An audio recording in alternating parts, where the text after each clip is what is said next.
Obama is in deep, deep trouble.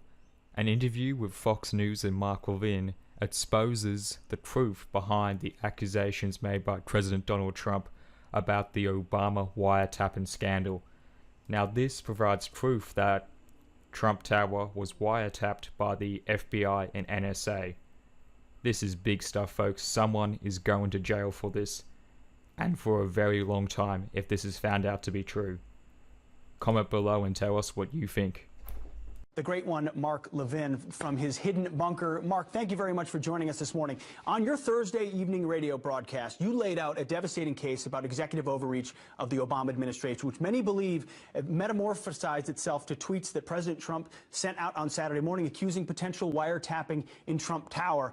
We want to give you a case here this morning to lay out what you know about it, and the evidence you have for the potential executive overreach of the Obama administration.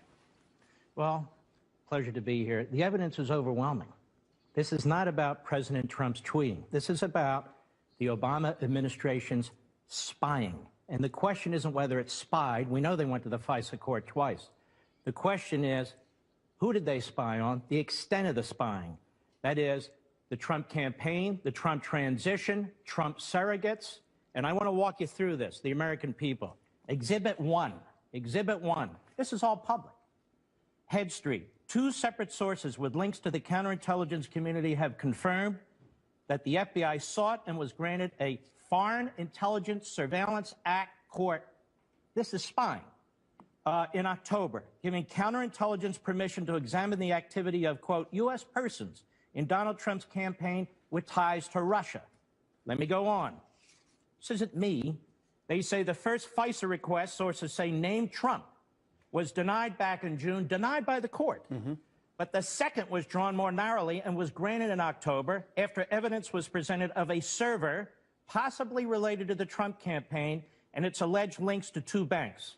Now, sources suggest that a FISA warrant was granted to look at the full content of emails and other related documents that may concern U.S. persons. Now, I know people are hung up with Trump's word wiretapping. Well, how'd they get access to this server information? Does it really matter if it was wiretapping, electronic surveillance, or whatever it was? Exhibit 2, The Guardian, a well-known right-wing British paper. Here it is, quote, The Guardian has learned the FBI applied for a warrant from the Foreign Intelligence Surveillance Court over the summer in order to monitor 4 members of the Trump team suspected of irregular contacts with Russian officials. Keep in mind, this is during a presidential election. The sitting president, the incumbent party, is now investigating the presidential candidate of the Republican Party and his campaign to some extent. The FISA court turned down the application asking FBI counterintelligence investigators to narrow its focus. According to one report, the FBI was finally granted a warrant in October. Exhibit 3, McClatchy, another well-known right-wing newspaper. Here they have the agencies. Headline, FBI, 5 other agencies. 5 other Obama administration agencies probe possible covert Kremlin aid to Trump. The FBI and 5 other law enforcement intelligence agencies have collaborated for months in an investigation into Russian attempts to influence the November election, including whether money from Kremlin covertly aided presidential-elect Donald Trump. 2 people familiar with the matter said the agencies involved in the inquiry are the FBI, the CIA, the NSA, the Justice Department, the Treasury Department's Financial Crimes Enforcement Network, and representatives of the Director of the National Intelligence.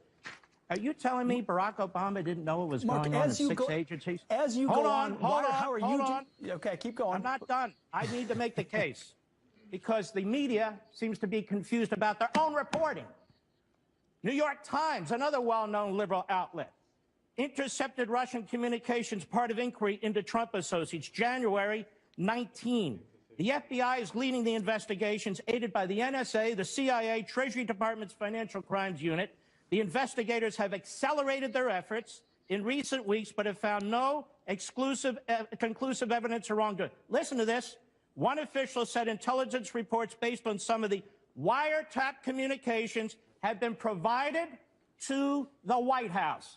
This is the New York Times, another right-wing outlet. 4. Another right-wing outlet, Let's continue. New York Times again.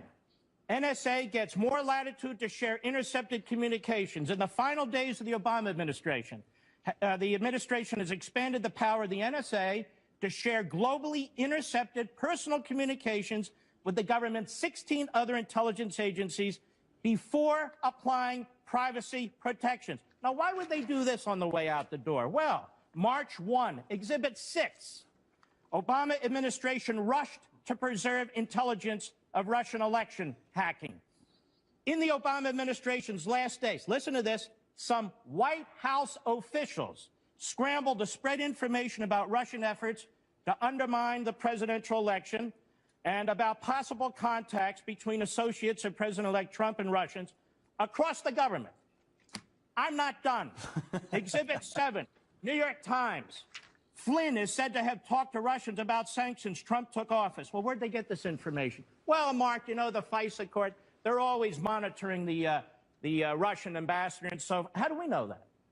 Maybe they are, maybe they're not, but there's an awful lot of other activity. Sure. Here we have Washington Post, one more, Washington Post, March 2nd. U.S. investigators have examined contacts Attorney General Sessions had with Russian officials during the time he was advising Donald Trump's campaign. The focus of the U.S. counterintelligence investigation has been on communication between Trump campaign officials and Russia. Listen to this.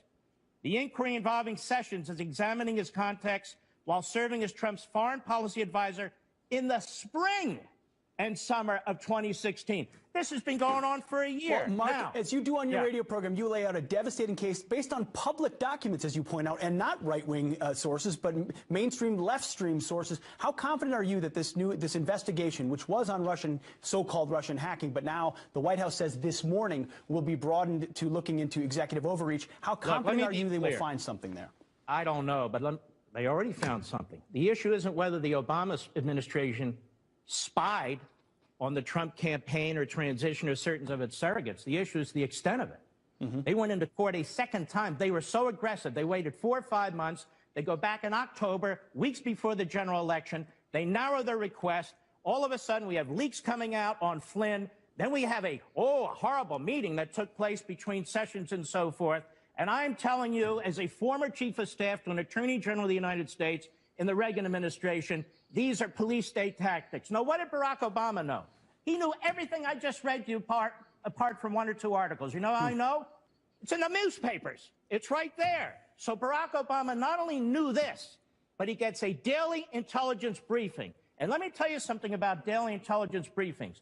If your attorney general and your FBI is going to the FISA court to get a warrant to investigate aspects of an opposition party in the middle of a general election campaign, how much you want to bet the President of the United States knew that? I don't want to bet his you on opinion. That. Mark, we were about to hit a hard break. Is there any way you could stick around for 1 more minute and ask you one more question on this? That's fine. You got it. All right, more with Mark Levin on Fox and Friends right around the corner.